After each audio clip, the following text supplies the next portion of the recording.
Hello friends, you are most welcome in PVP Law online classes. I am Pankaj Kumar Tripathi and I have two YouTube channels. One is PVP Law and the another is Pankaj Vidhi Prabha. Pankaj Vidhi Prabha is one of the oldest YouTube channel on law subjects. So I am one of the oldest YouTuber on law subjects. आपको ये पता होना चाहिए कि मैं और मेरा channel YouTube के दुनिया में लॉ फील्ड के सबसे पुराने दो लोगों में से हम हैं। ठीक है, खैर आज हम तो आप इन दोनों चैनल को सब्सक्राइब कर लीजिए। आज मैं आपको इस प्रश्न का उत्तर समझाऊंगा जो 2015 उत्तर प्रदेश न्यायिक सेवा मुख्य परीक्षा में पूछा गया है। यह क्वेश्चन 10 नंबर का है। It is of 10 marks and it has been asked in UPPCSJ Mains 2015 and it is of law of evidence. Okay, A is accused of defamation of B by publishing of defamatory article about B in a magazine. Is the evidence of publication of defamatory statement by A about C in the previous issue of the same magazine admissible? Give reasons for your answer. प्रश्न को आप कितनी बार पढ़ेंगे? कम से कम 1 से 2 बार पढ़िए। आप ये समझिए कि आपसे एग्जामिनर क्या पूछ रहा है। यूपीपीसीएसजे की प्री परीक्षा हो चुकी है और 300 वैकेंसी अगर मान लें तो 4,500 लोग प्री क्वालिफाई करेंगे। यानी प्री में हो जाना कोई अचीवमेंट नहीं है। असली अचीवमेंट तो तब है जब आपका मेंस में अच्छा मौका है, क्योंकि उसी से आपकी मेरिट डिसाइड होगी, उसी से आप सिलेक्शन पाएंगे। इस नाते ऐसे प्रश्नों का उत्तर कैसे लिखें और अच्छा उत्तर लिखने के लिए क्या सोचें, यह जानना बहुत जरूरी है। तो आज हम इस प्रश्न पर चर्चा करते हैं। मैं एक सामान्य चर्चा कर रहा हूं, विशेष चर्चा तो मेरी क्लास में होगी जो सोमवार यानी 20 फरवरी 2023 से शुरू होने जा रही है, मुख्य परीक्षा स्पेशल बैच, जिसमें मैं इस तरह के प्रश्नों को कैसे सोचें, कैसे उत्तर लिखें, केस लॉज में क्या लिखें, सेक्शंस में क्या लिखें, सब बताऊंगा एक एक करके। यहां मैं एक जनरल चर्चा कर रहा हूं, आपको इसमें किस बात पे फोकस करना है। ब के बारे में एक मानहानिकारक कथन एक पत्रिका में प्रकाशित करने से ब की मानहानि का अभियुक्त है। यानी जो फैक्ट है उसके अकॉर्डिंग अ पर आरोप है कि उसने किसी मैगजीन में कोई डिफेमेटरी स्टेटमेंट पब्लिश किया है जो ब के खिलाफ है। चाहे ये अभियुक्त है यानी क्रिमिनल केस है, सिविल के डिफेमेशन पे क्रिमिनल केस है। ठीक है, अब अगला फैक्ट एक दे रहा है। ये तो केस हो गया, इसमें एक फैक्ट दे रहे हैं कि क्या इसका एविडेंस दिया जा सकता है। वो फैक्ट क्या है? क्या उसी पत्रिका के पूर्व अंक में अ के द्वारा स के बारे में यहां मानहानि किसकी है? ब के बारे में। अब वो उस पर आरोप है, उसके एक तथ्य है कि उसने प्रीवियस इशू में स के बारे में इसी तरह से डिफेमेटरी स्टेटमेंट दिया था। क्या यह फैक्ट एडमिसिबल है एविडेंस के फॉर्म में? तो पहला क्वेश्चन आपका बनना चाहिए कि यह फैक्ट जो है रिलेवेंट अगर होगा तो किस सेक्शन में होगा, यह किस चीज को शो कर रहा है। ब के बारे में डिफेमेटरी स्टेटमेंट देने के लिए अ का ट्रायल हो रहा है, यानी वो अक्यूज्ड है।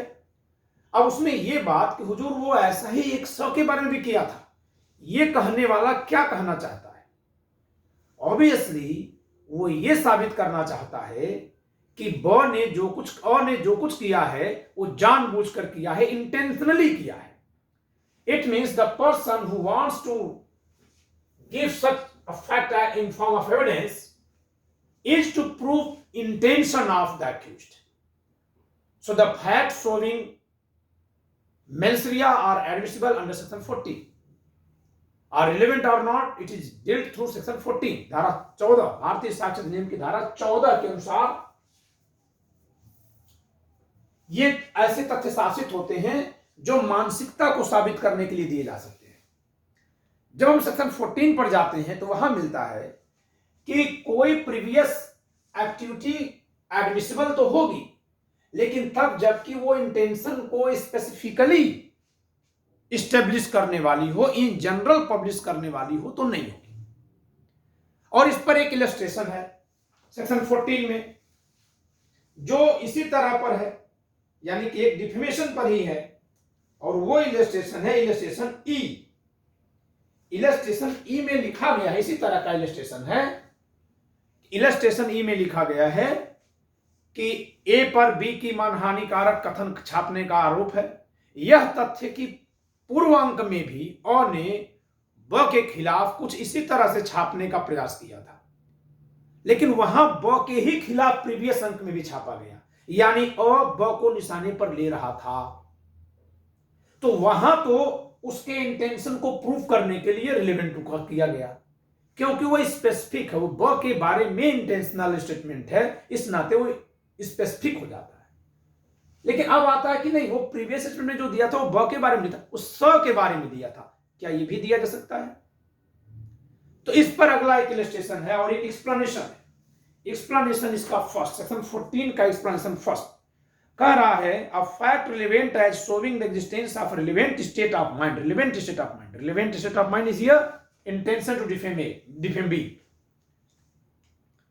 must show that the state of mind exists not generally but in reference to the particular matter in question। वो जनरली नहीं होना चाहिए, यहां क्या वो जनरली है कि साहब ये पिछले अंक में स पर भी किया था, ये तो जनरल बात हो गई। जैसे कोई व्यक्ति जूता चुराता हुआ पकड़ लिया जाए, अब कहा जाए साहब ये और भी कहीं किसी का चुराया था, ऐसे नहीं चलेगा। ठीक है, जनरल नहीं चलेगा। जैसे मोहल्ले में किसी को चोर घोषित कर लेते हैं, फिर कोई चोरी हुई वही किया होगा, तो ऐसे नहीं चलेगा। जनरल स्टेटमेंट नहीं चलेगा, जनरल फैक्ट नहीं चलेगा। और ये फैक्ट क्या है? जनरल है। इसका इलस्ट्रेशन भी देख लीजिए, इस पर भी एक इलस्ट्रेशन मिल जाएगा आपको। इस पर सेक्शन 14 का ही एक इलस्ट्रेशन आएगा, और वो है इलस्ट्रेशन पी। क साशय असन द्वारा ख की मृत्यु कारित करने के कारण हत्या के लिए विचारित है, मर्डर का केस है। यह तथ्य कि कौन ने अन्य अवसरों पर ख पर असन प्रयोग किया था, ख की हत्या किया, तो यह है कि क्या वो ख को मारने के आशय से किया था या ऐसे ही किया था, आशय उसका समझना है। तो कह रहे अन्य अवसरों पर भी वो असन का प्रयोग किया था। ठीक है, ये तो रिलेवेंट है, क्यों? क्योंकि वो उसी डेथ से संबंधित है। इसी में आगे एक स्टेटमेंट है, यह तथ्य कि क लोगों की उन पर हत्या करने के आशय से असन का करने का अभ्यासी था, विसंगत है, क्योंकि ये इन जनरल हो गया। तो अब आपका उत्तर यहां मिल गया, बस लिखना आपको आना है। आप लिखेंगे कि प्रस्तुत प्रश्न में यह तथ्य कि स की भी मानहानि किया था, मां के लिए मानहानिकारक छापा था, इस तथ्य के माध्यम से अ के उस आशय को दर्शित किया जाने का प्रयास किया जाता है जो मानहानि के लिए ब के विरुद्ध प्रकाशन में आवश्यक है, परंतु इसे धारा 14 शासित करती है, जिसके अनुसार, जिसके स्पष्टीकरण 1 के अनुसार मन की दशा दर्शाने वाला तथ्य विशेष रूप में सुसंगत होता है, सामान्यतया सामान्य मनोदशा दर्शाने वाला होने पर सुसंगत नहीं होता। धारा 14 के दृष्टांत ङ और ड़, यानी कि ई और ओ पढ़ने से, पी, ई और पी पढ़ने से, ई और ओ पढ़ने से क्लियर है, स्पष्ट है कि प्रस्तुत तथ्य, यह तथ्य कि अ ने पिछले अंक में स के लिए भी ऐसा कथन प्रकाशित किया था, ब के प्रति मानहानिकारक कथन करने के अ के आशय को दर्शित करने का विशिष्ट तथ्य नहीं है, बल्कि यह एक सामान्य तथ्य है, जिसे धारा 14 में विशेष रूप से विसंगत घोषित किया गया है। अतः इसका साक्ष्य नहीं दिया जा सकता। कारण भी लिखने के लिए पूछा गया कि अपने उत्तर के लिए कारण दीजिए, यानी एक तो आपने कारण नहीं दिया, आपने जो दिया सोर्स दिया, स्रोत दिया। अभी आपने कारण नहीं दिया, आपने उत्तर और स्रोत लिखा कि धारा 14 में वो स्रोत है जिसके आधार पर हम विसंगत करें। क्यों किया गया? क्योंकि मन की दशा हर समय बदलती रहती है, इसलिए जब किसी मामले में मन की दशा का साक्ष्य दिया जाना होता है, तब विशिष्ट तथ्य का ही साक्ष्य दिया जाना चाहिए, न कि सामान्य तथ्य का, क्योंकि इस मनोदशा सामान्य नहीं बल्कि विशिष्ट होती है। वह किसी मामले में उन्हीं तथ्यों के साथ मनोदशा हो सकती है, उन्हीं तथ्यों के साथ कार्य किए जाने पर शायद वो मनोदशा न हो। आपराधिक मामलों में अभियोजन की ओर से वही साक्ष्य दिया जाना चाहिए जो निश्चितता को दर्शाता हो, न कि जो सामान्य अनुमान दर्शित करता हो। दंड विधि के अनुसार अभियुक्त पर दोषिता संदेह से परे साबित करना अभियोजन का कर्तव्य है। ऐसे में धारा 14 अभियोजन के मामले में अभियुक्त के मनोदशा दर्शाने वाले सामान्य तथ्यों को विसंगत घोषित करती है। ठीक है, क्योंकि अगर इनको सुसंगत भी कर दिया गया तो ये महज अनुमान भर भी होंगी, उससे आगे नहीं हो सकती। तो आप इस तरह से इसका कारण लिखेंगे और कारण लिख करके फिर इसको समाप्त करेंगे। अभी मैंने आपको इसका कंटेंट बताया, आप इसको लिखेंगे कैसे मैंने नहीं बताया। तो आप सबसे पहले लिखेंगे कि प्रस्तुत प्रश्न में आशय को दर्शाने वाले प्रस्तुत प्रश्न आशय को दर्शाने वाले तथ्य की सुसंगतता से संबंधित है, जिसे भारतीय साक्ष्य अधिनियम की धारा 14 द्वारा शासित किया जाता है। The question is based on the fact which showing intention of a person, of an accused person, which is dealt through the provisions of section 14. As per explanation 1 of section 14, a fact which shows intention of a person must be specifically related to the case, to the matter in issue, but not in general. Here in the case ऐसे करके लिखेंगे आप। ठीक है, मैंने एक general बताया है। अब आप इसके बाद मतलब आपका फ्लो होना चाहिए। शायद मेरे बोलने में वो फ्लो नहीं आया, क्योंकि मैं आपको इसी में समझाने भी लगा, लेकिन आप लिखेंगे तो लिखने में फ्लो होना चाहिए। तो ये उत्तर बमुश्किल एक पेज में हो जाएगा, बड़े आराम से हो जाएगा। ठीक है, और ये 10 मार्क्स का क्वेश्चन है, आपको मिल जाएगा आंसर।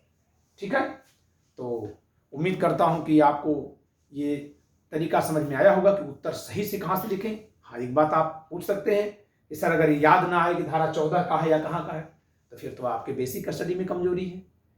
ठीक है, मेंस अगर आप लिखने जा रहे हैं तो कंटेंट और लॉजिक पर पूरी पकड़ होनी चाहिए। फिर इसके लिए फाउंडेशन कोर्स आपको करना चाहिए। मतलब फाउंडेशन कोर्स किसी कोचिंग में करना जरूरी नहीं है, फाउंडेशन कोर्स को मतलब पूरा बेस तैयार करिए आप। ठीक है, मंडे से यानी 20 फरवरी से मुख्य परीक्षा यूपीपीसीएस जे के लिए क्लास शुरू होने जा रही है। आप 8957568536 पर अपने को एनरोल करिए और क्लास ज्वाइन करिए।